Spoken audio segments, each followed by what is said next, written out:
आइए जानते हैं अगस्त महीने के कर्क राशिफल के बारे में।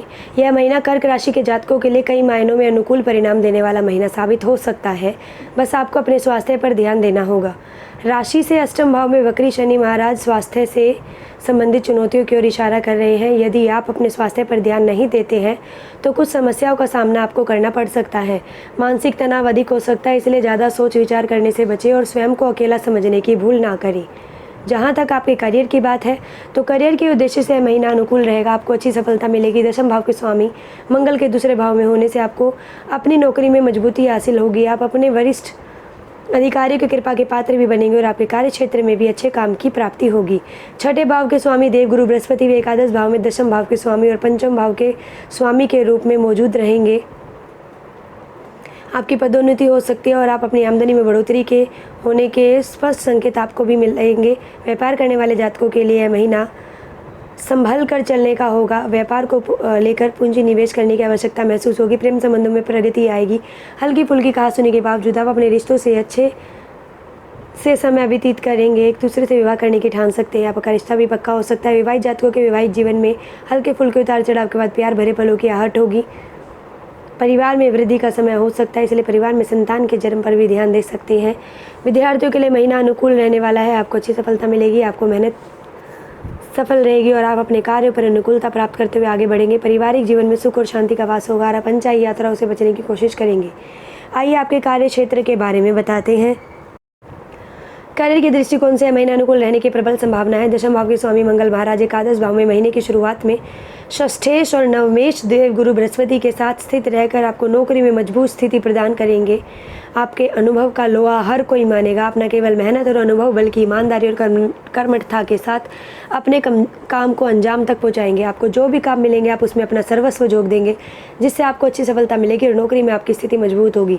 व्यापार करने वाले जातकों के लिए सप्तम भाव के स्वामी शनि महाराज अष्टम भाव में वक्री अवस्था में विराजमान रहकर आपको बार बार इस बात का ध्यान दिलाएंगे कि कोई भी काम ऐसा ना करे जो कानून के विरुद्ध जाए और अपना टैक्स भी समय पर चुकाए, अन्यथा आपको व्यापार में कुछ समस्याओं का सामना करना पड़ सकता है। देवगुरु बृहस्पति एकादश भाव में विराजमान होकर पूरे महीने आपके सप्तम भाव को देखेंगे, जिससे आपको व्यापार में सत्य और नित्य नए लोगों से संपर्क स्थापित करने का मौका मिलेगा और उनके माध्यम से व्यापार में आगे बढ़कर आप अपने व्यापार को सही दिशा में आगे बढ़ा पाएंगे। सरकारी क्षेत्र से भी लाभ हो सकता है। आपको इस महीने आपको किसी बिना वजह किसी अहम भावना से ग्रसित होने से बचना चाहिए, क्योंकि ऐसा होने की वजह से कुछ लोग आपके यहाँ काम करना छोड़ सकते हैं और उस वजह से आपको कुछ समस्या हो सकती है। इसलिए सभी से अच्छा व्यवहार करें, जिससे आपका व्यापार भी उन्नति करेगा। यदि आपकी आर्थिक स्थिति को देखा जाए, अब आते हैं आपकी आर्थिक स्थिति पर, तो आर्थिक स्थिति को देखा जाए तो महीने की शुरुआत अनुकूल रहेगी। दूसरे भाव में बुध शुक्र धन संचय करने में मदद करेंगे और आपके बैंक बैलेंस को बढ़ाएंगे। तो एकादश भाव में मंगल और बृहस्पति विभिन्न माध्यमों से धन आगमन के रास्ते सुलभ करेंगे और आपकी आमदनी में दिन प्रतिदिन वृद्धि के योग बनेंगे। इस प्रकार इस महीने की शुरुआत आपकी आर्थिक स्थिति में इजाफा करेगी।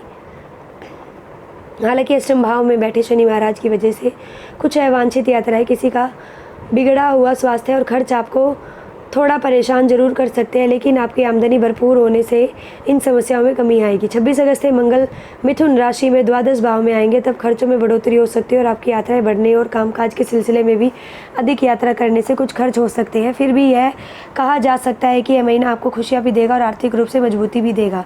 आपको महीने के उत्तरार्ध में जब 16 अगस्त से सूर्य सिंह राशि में द्वितीय भाव में जाएंगे तो सरकारी क्षेत्र से लाभ के भी योग बनते नजर आ रहे हैं। आइए अब आपके स्वास्थ्य के बारे में चर्चा करते हैं। यह महीना स्वास्थ्य के दृष्टिकोण से वैसे तो अनुकूल रहने की संभावना है, लेकिन पूरे ही महीने शनि देव की अष्टम भाव में वक्री अवस्था में विराजमान रहने के कारण ये संकेत मिल रहे हैं कि आपको अपनी सेहत के प्रति तनिक भी लापरवाही नहीं दिखानी चाहिए, क्योंकि ऐसा करने से आप किसी बड़ी बीमारी की चपेट में आ सकते हैं।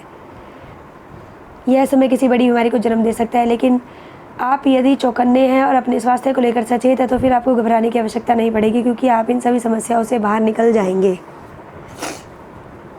आइए अब आपके प्रेम एवं वैवाहिक जीवन के बारे में चर्चा करते हैं। यदि प्रेम संबंधों की बात करेंगे तो महीने की शुरुआत बहुत बढ़िया रहेगी। दूसरे भाव में बुध और शुक्र तथा एकादश भाव में बैठे मंगल और बृहस्पति, जिनकी दृष्टि पंचम भाव पर पड़ेगी, इससे प्रेम संबंधों में प्रगति आएगी।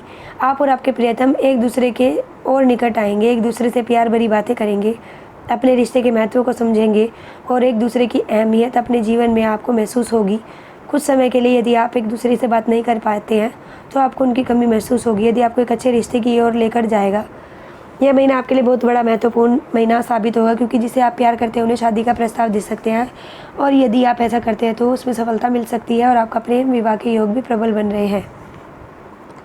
यदि विवाहित जातकों की बात करें तो आपको थोड़ी सावधानी रखनी होगी, क्योंकि महीने की शुरुआत में सूर्य महाराज आपकी राशि में बैठकर सप्तम भाव को देखेंगे, जो वैवाहिक संबंधों में कुछ कठिनाई दे सकता है। इसके अतिरिक्त सप्तम भाव के स्वामी शनि महाराज स्वयं अष्टम भाव में वक्री अवस्था में होंगे, जो ससुराल पक्ष से भी कुछ उतार चढ़ाव दिखाता है।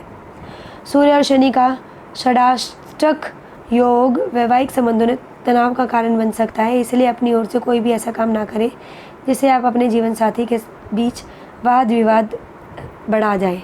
हालांकि अच्छी बात यह है कि देवगुरु बृहस्पति पूरे महीने आपके सप्तम भाव पर दृष्टि बनाए रखेंगे, जिससे आपका रिश्ता समन्वय पूर्वक चलता रहेगा और कोई बड़ी समस्या नहीं आ पाएगी।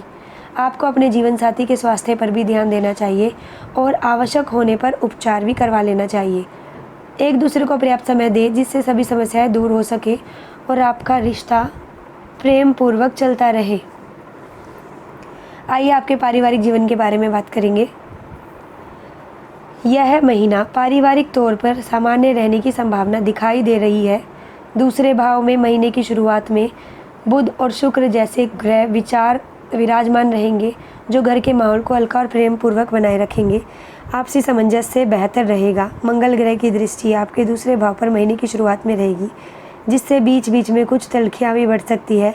वक्री शनि महाराज अष्टम भाव में बैठकर दूसरे भाव को देखेंगे, इससे भी परिजनों के बीच कुछ कड़वी बातें हो सकती है। बुध महाराज वक्री अवस्था में 22 अगस्त से आप ही की राशि में वापस आ जाएंगे, जिससे आप भी कुछ बातों को खींचने की कोशिश कर सकते हैं। इस आदत से बचकर रहेंगे तो घर में सुख शांति रहेगी। चतुर्थ स्थान के स्वामी शुक्र महाराज महीने की शुरुआत में द्वितीय भाव में रहेंगे, जो परिवार में सुख और शांति को बढ़ाएंगे। घर की सुख सुविधाओं में बढ़ोतरी होगी और घर में खुशी का माहौल बढ़ेगा। भाई बहनों से भी आपके संबंध ठीक ठाक रहेंगे। हालांकि किसी बात पर बहुत ज़्यादा उन्हें टोकने से बचें, क्योंकि ऐसा करना उन्हें बुरा लग सकता है और फिर वे भी अपनी हर काम में मदद करेंगे।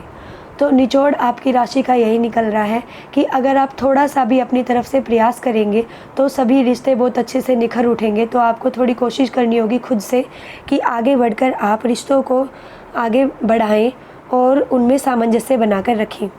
आइए अब आपको कुछ हम उपाय बता देते हैं, जिन उपाय को देख के जो भी कुछ नकारात्मक चीज़ इस महीने आपके होने वाली है या हो सकती है, उनको आप इन उपायों को करके कुछ हद तक टाल सकते हैं या उन पर काबू पा सकते हैं। तो जैसे कि आपको क्या करना होगा, आपको प्रतिदिन भगवान शिव और माता पार्वती की उपासना एक साथ करनी होगी।